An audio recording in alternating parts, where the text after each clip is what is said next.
رسالہ اکتوبر 2019۔ قرآن کا نزول۔ اللہ رب العالمین نے اپنی کتاب قرآن اس لیے اتاری کہ وہ سارے عالم کے لیے انذار کا ذریعہ بنے۔ اس حقیقت کا اعلان سورہ الفرقان میں ان الفاظ میں کیا گیا ہے: تبارک الذی نزل الفرقان علی عبدہ لیکون للعالمین نذیرا، یعنی بڑی بابرکت ہے وہ ذات جس نے اپنے بندے پر فرقان اتارا تاکہ وہ جہان والوں کے لیے ڈرانے والا ہو۔ قرآن خالق کائنات کے تخلیقی منصوبے کا مستند اعلان ہے۔ انسان کو چاہیے کہ وہ اس خدائی اعلان کو پڑھے اور اس کے مطابق اپنی زندگی کی منصوبہ بندی کرے۔ قرآن کی ایک اور آیت ان الفاظ میں آئی ہے: وَمَا أَرْسَلْنَا مِن رَّسُولٍ إِلَّا بِلِسَانِ قَوْمِهِ لِيُبَيِّنَ لَهُمْ، یعنی اور ہم نے جو پیغمبر بھی بھیجا اس کی قوم کی زبان میں بھیجا تاکہ وہ ان سے بیان کر دے۔ قرآن کی اس آیت سے معلوم ہوتا ہے کہ انذار کا یہ کام ہر قوم کی اپنی قابل فہم زبان یا انڈرسٹینڈیبل لینگویج میں انجام پائے۔ جیسا کہ معلوم ہے، قرآن کسی بین الاقوامی زبان یا لنگوا فرینکا میں نہیں ہے، بلکہ پورا قرآن عربی زبان میں ہے۔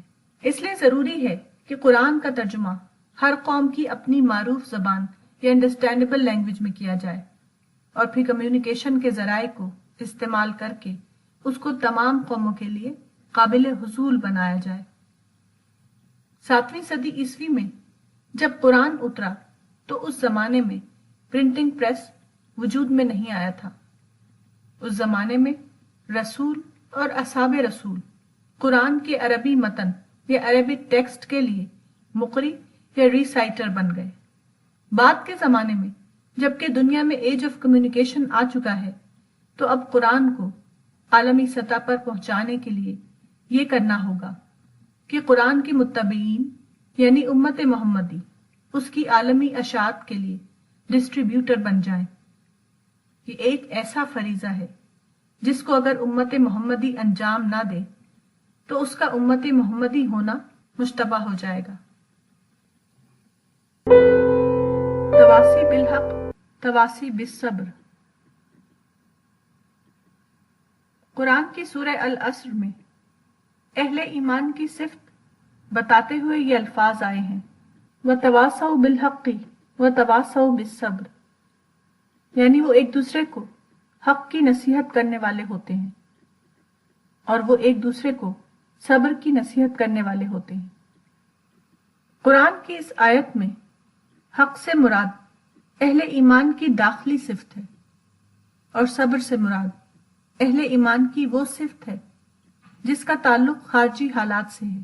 ایمان کے معاملے میں اصل مطلوب چیز حق کا اتباع ہے۔ مومن وہ ہے جو حق کو شعوری طور پر دریافت کرے اور پھر عملاً اس پر قائم ہو جائے۔ مگر یہ فیصلہ کوئی سادہ فیصلہ نہیں۔ جب ایک شخص اتباع حق کا فیصلہ کرتا ہے تو یہ فیصلہ ایک ایسی دنیا میں ہوتا ہے جہاں طرح طرح کے مسائل ہیں۔ کبھی کوئی خارجی چیز اس کی خواہش، ڈیزائر یا اس کی انا یا ایگو کو بھڑکاتی ہے، اور اس کا اندیشہ پیدا ہو جاتا ہے کہ وہ اپنی خواہش سے متاثر ہو کر حق کے راستے سے ہٹ جائے۔ اسی طرح کبھی خارجی مشکلات سے اس کے ارادے میں کمزوری پیدا ہو جاتی ہے اور ضرورت ہوتی ہے کہ اس کو دوبارہ ثابت قدمی پر آمادہ کیا جائے۔ یہی وہ مواقع ہیں جو تواصی کی ضرورت پیدا کرتے ہیں۔ ایسے مواقع پر اہل ایمان سے یہ مطلوب ہے کہ وہ ایک دوسرے کے سچے مددگار بن جائیں۔ وہ خیر خواہانہ نصیحت کے ذریعے ایک دوسرے کو سنبھالیں۔ ایسے موقع پر وہ ایک دوسرے کو درست مشورہ دے کر یہ کوشش کریں کہ ان کا ساتھی حق سے منحرف نہ ہونے پائے۔ وہ صبر کے تقاضوں کو پورا کرتے ہوئے بدستور حق پر قائم رہے۔ تواصی کا مطلب باہمی نصیحت یا باہمی مشورہ ہے۔ مشورے کی کچھ لازمی شرطیں ہیں۔ ایک یہ کہ وہ مبنی پر خیرخواہی مشورہ ہو، اور دوسرے یہ کہ وہ عملی طور پر ایک ممکن العمل مشورہ ہو۔ حقیقی تواسی وہی ہے جس میں یہ شرطیں پائی جائیں۔ تواسی بالحق سے مراد نظری معاملے میں تواسی ہے، اور تواسی بالصبر سے مراد عملی معاملے میں تواسی۔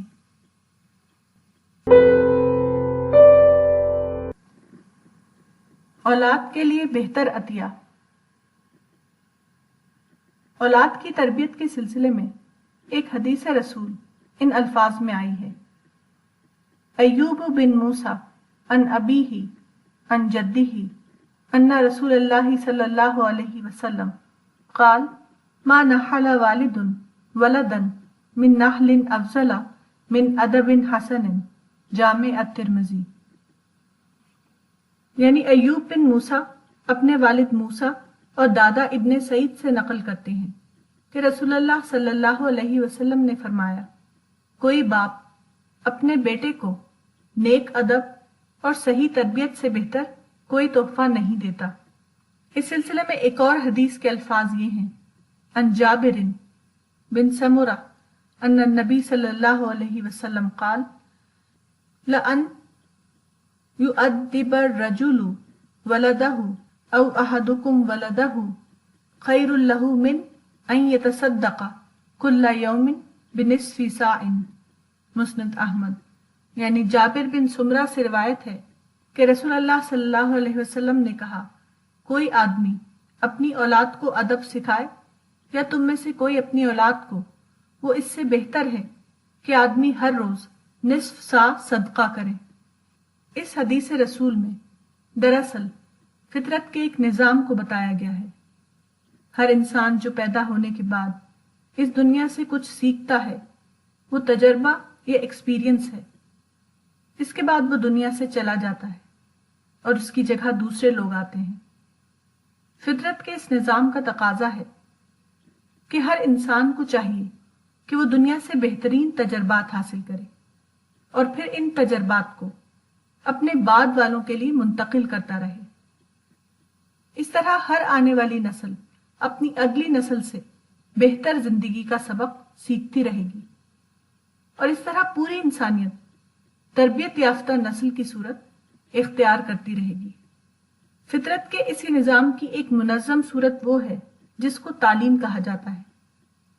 لوگوں نے اپنے تجربات کو نسل در نسل منتقل کرنے کے لیے اس کو ادارے یا آرگنائزیشن کی صورت دے دی۔ اس ادارے کا نام تعلیمی نظام ہے۔ ہر گھر اس ادارے کا ایک ابتدائی حصہ ہے۔ تربیت اولاد کا عمل ذمہ داری کا ایک ظاہرہ ہے، نہ کہ محبت اولاد کا ظاہرہ۔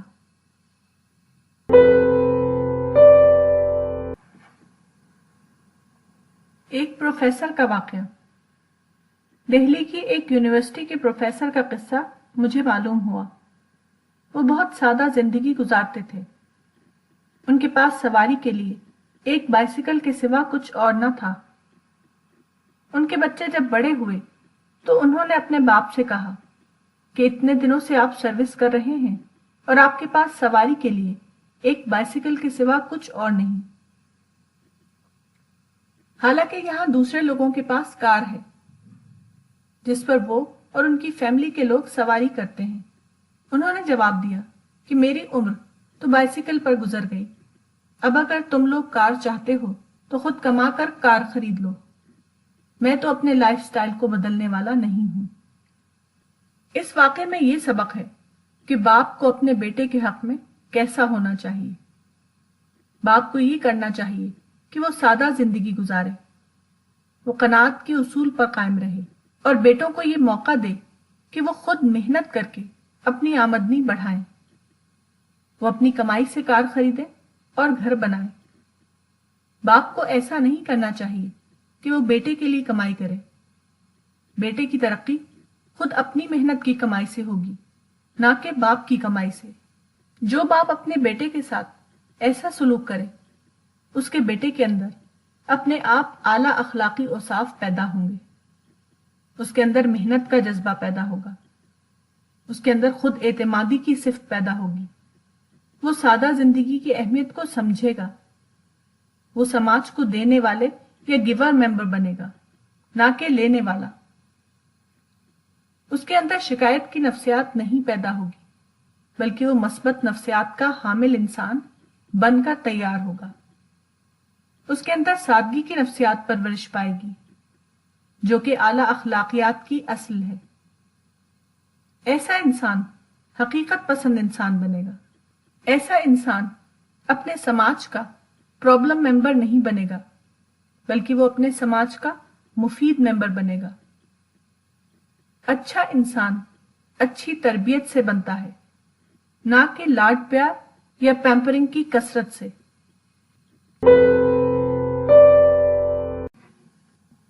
دعوتی سیاحت، ایک دعوتی گفتگو۔ عرب امارات کے سفر مئی 2004 میں جناب عاطف سید انور علی کاظم سے 9 مئی کی صبح کو ملاقات ہوئی۔ انہوں نے اپنی زندگی کے کچھ انوکھے واقعات بتائے۔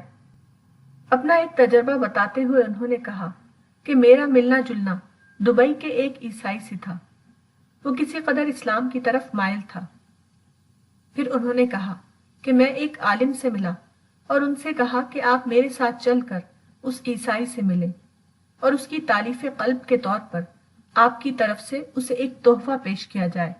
اس عالم نے کہا، ان العلم یؤتی ولا یأتی، المدخل الی السنن الکبری للبیہقی، یعنی علم کے پاس جایا جاتا ہے، علم خود نہیں آتا۔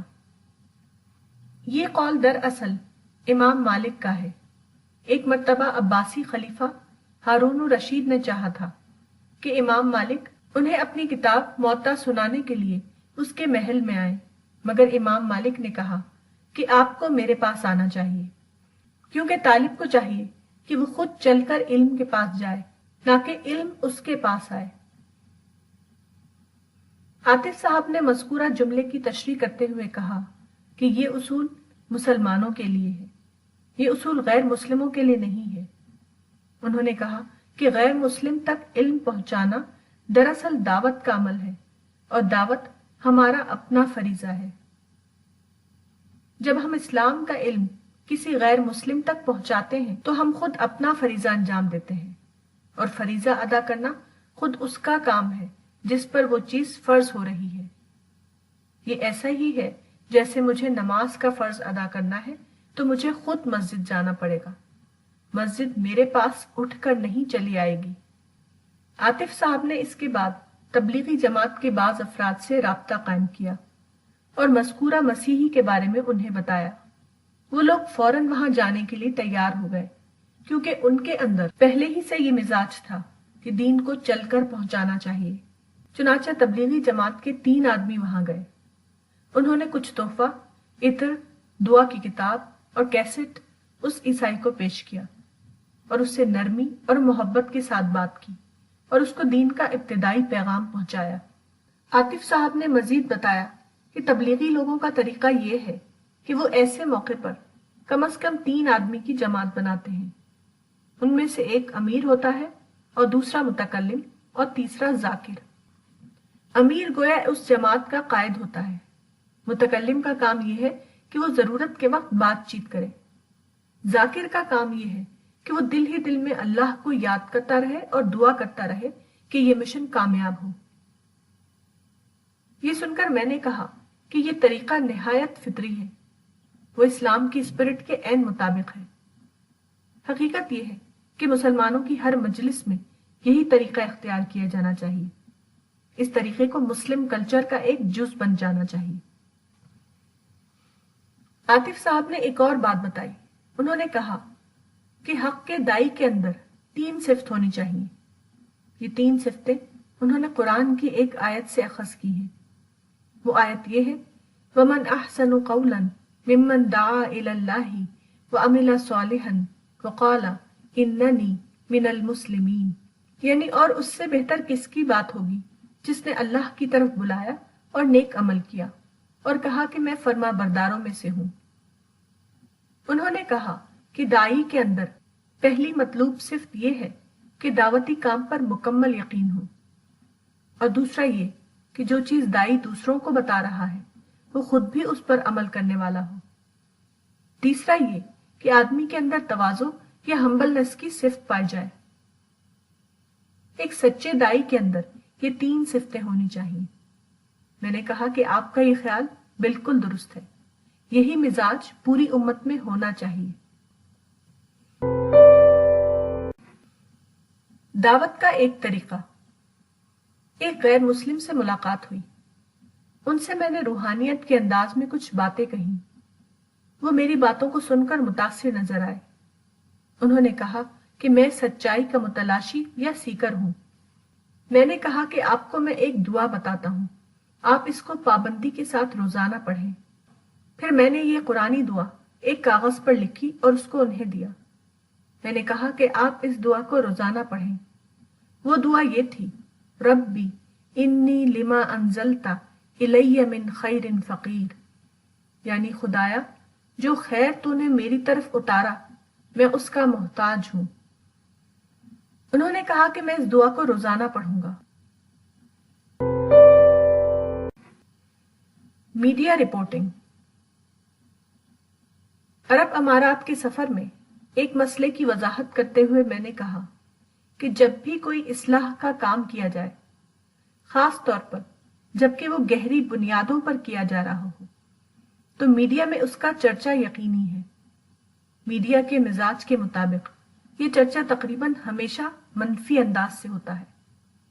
اصلاح و دعوت کے میدان میں کام کرنے والے مردوں اور عورتوں کو چاہیے کہ وہ میڈیا کی اس منفی رپورٹنگ کی پرواہ نہ کریں۔